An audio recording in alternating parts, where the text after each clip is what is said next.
नमस्कार दोस्तों, थूली the blogger में आप सबका फिर से स्वागत है। दोस्तों आज की इस वीडियो में मैं आप लोगों को बताने वाली हूँ इस क्रिस्टल ट्री के बारे में। जी हाँ, ये crystal tree actually money tree है और इसमें 7 चक्र्स को हील करने के लिए ये क्रिस्टल होते हैं। 7 क्रिस्टल्स लगाए हुए होते हैं, मतलब 7 कलर्स के क्रिस्टल्स लगाए हुए होते हैं। तो इसको क्यों रखना चाहिए घर में, इसका क्या इंपॉर्टेंस है, वो सारी चीज़ें आज की इस वीडियो में। लेकिन हमेशा की तरह आगे बढ़ने से पहले चैनल को सब्सक्राइब कीजिए, बेल बटन को दबाइए। वीडियोस अच्छी लगती है तो लाइक शेयर और कमेंट करना बिल्कुल भी मत भूलिए। आगे बढ़ते हैं।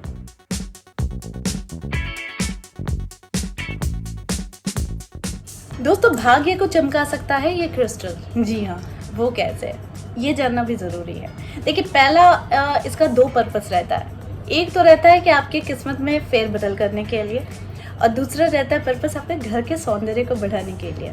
मैं दोनों चीज़ों पर बहुत ज़्यादा गौर करती हूँ। एक तो मेरा घर बहुत सुंदर होना चाहिए, यानी मैं जहाँ रहती हूँ वो साफ़ सुथरा और सुंदर ही होना चाहिए। दूसरी चीज़ का ध्यान रखती हूँ कि जो कुछ भी मैं रखूँ वो मुझे पॉजिटिव एनर्जी दे। दोस्तों ये जो क्रिस्टल है ना, ये मैं आप लोगों को क्रिस्टल ट्री दिखा रही हूँ। आप छोटे छोटे क्रिस्टल ट्री देखे होंगे। ये 18 इंच का क्रिस्टल ट्री है, ठीक है। देखो इसमें 7 चक्र्स के चिप्स लगे हुए हैं, यानी क्रिस्टल्स लगे हुए हैं, ठीक है। 7 कलर्स हैं, है ना सुंदर, बहुत सुंदर है।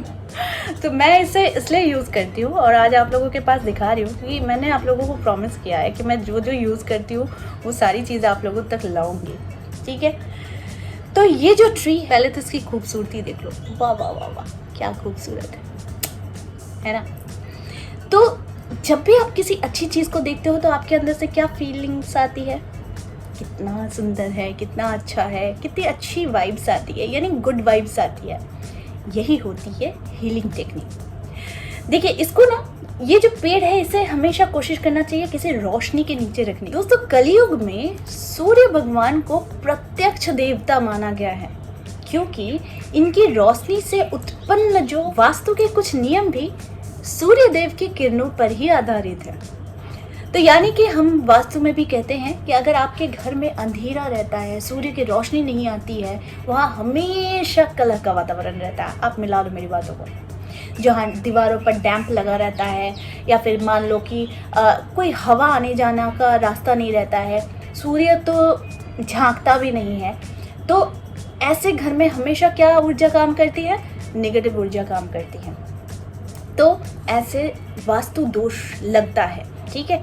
तो आज मैं आप लोगों को जो बता रही हूँ, ये जो क्रिस्टल का पेड़ है यानी आपके घर में कर्ज है, आपको फाइनेंशियली बहुत ज़्यादा क्राइसिस रहता है, आपके घर में पैसा आता तो है पर टिकता नहीं है, आप बहुत ज़्यादा परेशान हो चुके हैं, पैसा निकलते जा रहा है, या फिर आपके घर में पैसा का कोई नया सोर्स ही नहीं है जहाँ से पैसा आए, और पैसा नहीं रहता है जीवन में, तो क्या होता है, इंसान परेशान हो जाता है हर तरफ से।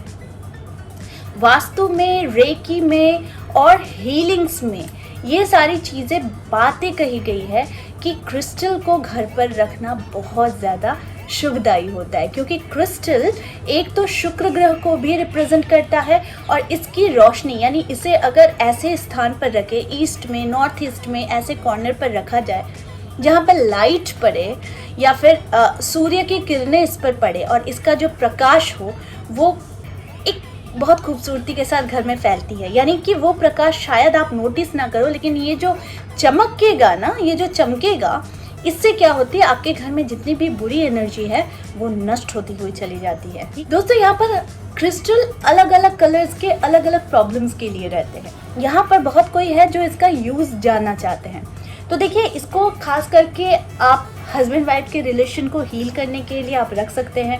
वो कहाँ रख सकते हैं, नॉर्थ ईस्ट कॉर्नर पे। बच्चे अगर पढ़ाई करते हैं, उनका मन नहीं लगता है, पढ़ाई से दूर भागते हैं, तो फिर आप उनके स्टडी टेबल पर रख सकते हैं। वहाँ एक लाइट का सिस्टम रखा कीजिए जहाँ से रोशनी इस पेड़ के ऊपर पड़े। दूसरी बात जो ध्यान रखने वाली बात है कि आप जब भी मेडिटेशन करते हैं, आप जब भी ध्यान लगाते हैं तो भी आप इस पेड़ को अपने पास रख कर, यानी एक ऐसी दूरी पर रख कर आप इसके सामने बैठकर आप मेडिटेशन कर सकते हैं। इससे क्या होता है कि आपके 7 चक्रस जो है वो हील होते हैं, और आपको ऐसा फील भी करना है अपने मेडिटेशन में कि आपके क्राउन चक्र से होते हुए पूरे चक्र को कवर करता है। कैसे? जस्ट ऐसे, आपकी सोच बस ऐसी होनी चाहिए कि हर एक चक्र रोल कर रहा है। ठीक है, ये एक प्रोसीजर होता है जो रेकी में यूज़ कराया जाता है, रेकी में सिखाया जाता है। अलग अलग मास्टर्स अलग अलग चीज़ें सिखाते हैं, लेकिन मैं आप लोगों को बहुत इजी प्रोसेस बता रही हूँ कि जब भी 7 चक्र को एक्टिवेट करना होता है तो फर्स्ट क्राउन चक्र से सोचते हुए आपको रोटेट करते हुए अपनी सोच को एक एक चक्र पर लाना पड़ता है। ठीक है, इसको जब आप लाते हैं तो ऐसा आप ध्यान में कर सकते हैं, और करते करते आप देखेंगे कि कुछ दिनों के बाद, ऐसा 1-2 दिन 3 दिन प्रैक्टिस से ही आपको फ़र्क समझ में आने लगेगा ज़रूर। लेकिन अगर आप इसकी गहराई में डूबेंगे और इसका अगर एक्चुअल आप लाभ लेना चाहते हैं, यानी अपने 7 चक्र को हील करने का लाभ जो होता है वो लेना चाहते हैं, तो आपको इसको रेगुलरली ये प्रैक्टिस करना पड़ेगा।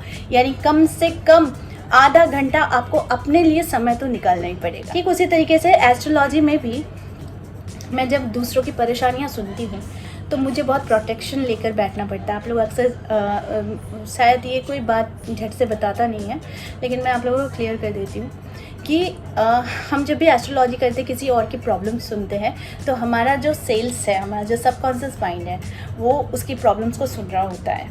ठीक है, तो वो जब दूसरे की प्रॉब्लम सुनता है तो यानी कि क्या है कि आप उसको ठीक करना चाहते हो, आप उसकी प्रॉब्लम्स देखना चाहते हैं, आप उसकी चार्ट को पढ़ते हो, जानते हो उसको प्रॉब्लम कहाँ है, क्या उसको देना चाहिए, कौन से रेमेडीज़ देनी चाहिए, आपका दिमाग उसी में घूमता है ना। तो जब आपका दिमाग उसी में घूमता है तो यानी आप उस प्रॉब्लम में खुद को डाल रहे हो। आपको पता है कि सामने वाले को वहाँ प्रॉब्लम है, और जब सामने वाला खुद से अपनी प्रॉब्लम और ज़्यादा बताता है तो आपके सबकॉन्शियस माइंड में वो चीज़ें आने लगती है। दोस्तों, मैं अपनी एनर्जी को एक्टिव कैसे करती हूँ मैं बताती हूँ। जब भी मेरे क्लाइंट्स होते हैं, मुझे क्लाइंट्स को देखना रहता है, तो मैं क्लाइंट्स को देख लेती हूँ। और जब तक मैं क्लाइंट्स को देखती हूँ, इसका मतलब क्या है कि मैं उसकी चार्ट देख रही हूँ, उसकी पोजीशंस देख रही हूँ, उसका क्या प्रॉब्लम है वो देख रही हूँ। उसके बाद मैं जब उनसे बात कर रही हूँ, वो मुझे कहते हैं, वो अपनी परेशानियाँ कहते हैं, तो क्या हो रहा है, मेरा सबकॉन्शियस माइंड, मेरा सेल्स जो है, वो सारी चीज़ें उनके समस्याओं में घुस जाती हैं। जब मैं एक क्लाइंट को देख लेती हूँ, फिनिश कर लेती हूँ, तो उसके बाद मुझे कम से कम 15 मिनट्स तक लगता है खुद को मेडिटेट करने में। ठीक है, मैं मेडिटेशन करती हूँ 15 मिनट्स तक। उसके बाद फिर मैं दूसरा क्लाइंट देखती हूँ, क्योंकि ये मेरा प्रोसीड्योर है। उसके बाद फिर मैं तीसरा क्लाइंट देखती हूँ। तो ये मेरा प्रोसीजर रहता है कि जब तक मैं किसी की परेशानी को सुनती हूँ और उसको मैं समाधान बता रही होती हूँ, मंत्र बता रही होती हूँ, पूजा बता रही होती हूँ कि ऐसा ऐसे आपको करना है, तो उसके ठीक 15 मिनट बाद मैं इस पेड़ के पास आती हूँ, बैठती हूँ। यानी ये मनी ट्री है, ये मुझे हील करता है क्योंकि इसमें 7 चक्र के स्टोन्स हैं। और जब मैं बैठती हूँ तो मैं कोई भी एक माइल्ड म्यूज़िक लगा लेती हूँ या फिर कोई भी मंत्र की चैंटिंग करती हूँ, और 15 मिनट तक मैं डीप इनहेल और एक्सहेल करती हूँ, यानी सांसों को लेती हूँ, सांसों को छोड़ती हूँ। तो ये मुझे फिर से वो एक्टिव बना देता है। ठीक है, तो ये मेरे जीवन में एक बहुत खासा स्थान रखता है ये पेड़। तो आप भी अपने घर पे रख सकते हैं इस स्टोन को, 7 चक्र के मनी ट्री को, जो आपको बहुत ज़्यादा हील करेगा और साथ में बहुत कुछ देगा भी। जी हाँ, देखो हमारे पास देने के लिए क्या रहता है पता है? हमारे पास देने के लिए रहता है एफर्ट्स, लेकिन ये अपनी एनर्जी इतनी ज़्यादा हम लोगों पर बिखरती है, अपनी जो प्रॉपर्टी है ये हमें देने की कोशिश करती है कि हम हील हो जाते हैं। देखो क्या है कि देखो हीलिंग का बहुत सारा प्रोसेस होता है। एक प्रोसेस ऐसा भी होता है, मैं आप लोगों को सिखा रही हूँ, कि आप किसी सुंदर से चीज़ को देख रहे हो और उसे देखते हुए बस सोच रहे हो, किसी ना किसी कल्पना में चले जाते हो, जैसे मेरे साथ होता है। मैं कोई भी सुंदर चीज़ देखती हूँ ना, स्पेशली इस तरह की चीज़ें, तो मैं खो जाती हूँ। मैंने पहले भी आप लोगों को बताया कि मुझे पत्थरों का बड़ा शौक़ है ना। तो पत्थर खरीदना, पत्थर लाना, नदी के किनारे अगर चली जाती हूँ तो मैं पत्थर चुनने बैठ जाती हूँ। पता नहीं क्या कनेक्शन है, लेकिन मुझे बहुत अच्छा लगता है पत्थरों के साथ। तो जहाँ मैं पत्थर देखती हूँ मैं वहाँ पर अभी फिर से क्या प्लान कर रही हूँ पता है कि मैं फिर से जाऊँगी तीस्ता नदी के पास, जहाँ से मैं और ज़्यादा पत्थर लेकर आऊँगी। मैं कहीं भी जाती हूँ ना तो मैं मुझे पत्थर बीनने वाली ही कह दो आप कि ये पत्थर बीनती है तो मैं वही करती हूँ, क्योंकि मुझे पत्थर अच्छे लगते हैं यार। मैं हर कोई पत्थर के पीछे नहीं भागती, लेकिन कुछ एक ऐसे पत्थर होते हैं ना कि कमाल कर जाते हैं जीवन में। वो कहते हैं ना बच्चों को चॉकलेट दिखाओगे तो बच्चे मतलब चले जाते हैं ना दूसरे के पास, कि चॉकलेट का लोभ दिखाओगे तो चले जाओगे। मुझे अगर पत्थरों का लोभ दिखाओगे ना तो मैं आपके पीछे पीछे दौड़े आऊँगी। मैं सच बोल रही हूँ, मुझे पत्थरों का इतना ज़्यादा शौक है। तो मैं पत्थर देखती हूँ तो मैं पागल हो जाती हूँ। तो इसीलिए मेरे घर में पत्थरों के कलेक्शन आप लोगों को ज़रूर दिखेंगे और पक्के से दिखेंगे।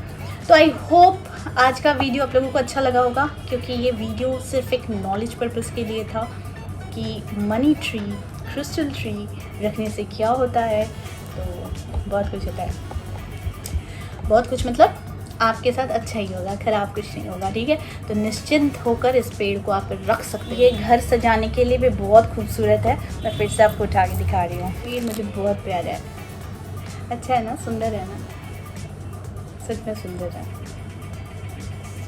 चलो बाय बाय। मैं भी इस पेड़ के साथ हूँ और कल फिर एक वीडियो लाती हूँ, ठीक है।